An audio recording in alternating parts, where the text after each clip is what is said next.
नमस्कार मंडळी, मी आहे नमिता। तर माझा हा फर्स्ट शॉर्ट व्हिडिओ आहे। तर मला सपोर्ट करा, कारण तुमच्या सपोर्टची मला खूप गरज आहे। तुम्ही सपोर्ट केला तरच मी पुढे जाणार आहे।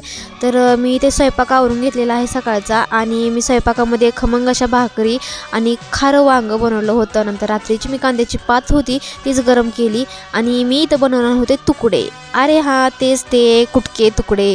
नंतर मला दुपारून चला आमच्या अंगणात असलेल्या झाडांची तुम्हाला ओळख करून देऊयात। तर हे आहे गोकर्णाचं झाड। नंतर इथं एक मिरचीचं रोप लावलेलं आहे, त्याला पण फुलं आलेत। नंतर इथं लावला होता मी पुदिना, आणि त्याच्या अलीकडंच आलेलं आहे एक खारकेचं झाड।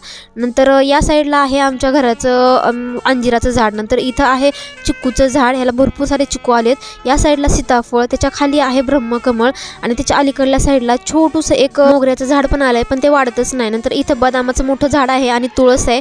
नंतर या सीताफळाच्या झाडाच्या पाठीमागं ना एक मोठं ना जास्वंदीचं झाड आहे, त्यालाही भरपूर फुलं लागतात। इथं खाली खारीक आणि अलीकडं कडीपत्ता पण आहे, पण तो वाळलाय।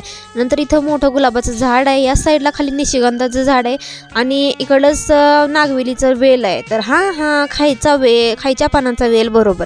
नंतर हे आईंनी झाड लावलं इथं, पण काय माहितीच नाही आता त्याला कशाचं आहे। नंतर इथं खारकीचं पण झाड आहे बरं का, ह्या चिक्कूच्या बुडाला। तर संध्याकाळी डायरेक्ट ब्लॉग मी कंटिन्यू केला। देवांश गेला होता माझं बाळ, नंतर गेलं होतं त्याच्या आत्याकडे, मग तिथं अभ्यास करत बसला होता तो। त्याला चल म्हटलं, घरी आणलं, आणि पैसे घेऊन त्याला खायचे होते पेढे, म्हणून पेढे आणायला गेलो। त्याचा कोण शब्दच खाली टाकत नाही बाबा। मग नंतर थंडी वाजत होती म्हणून शेकोटीपाशी गेलो तापायला।